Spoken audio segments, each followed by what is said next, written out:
Chers amis, aujourd'hui dans l'Évangile, Jésus nous fait une promesse merveilleuse, celle du Saint-Esprit, celle d'un défenseur. Et franchement, je ne sais pas vous, mais moi, face aux adversités de la vie, aux difficultés, aux accusations de toutes sortes que l'on peut entendre autour de nous, eh bien, savoir que Dieu veut prendre notre défense et qu'il nous envoie ce défenseur auprès de nous.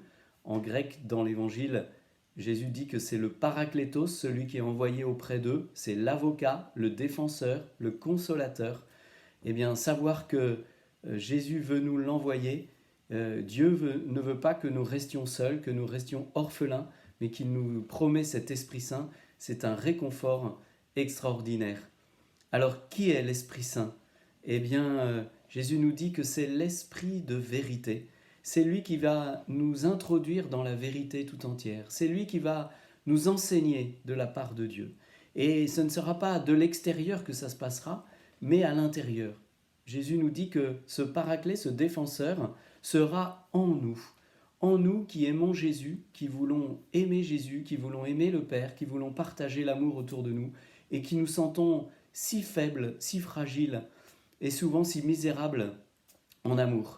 Eh bien, Jésus nous promet l'Esprit Saint qui va habiter en nous, qui habite en nous déjà, je dirais, depuis notre baptême et notre confirmation, pour nous donner cette force même de Dieu, cette force de l'amour de Dieu en chacun et chacune d'entre nous. Désormais, nous ne sommes plus seuls, comme dit Jésus, je ne vous laisserai pas orphelins.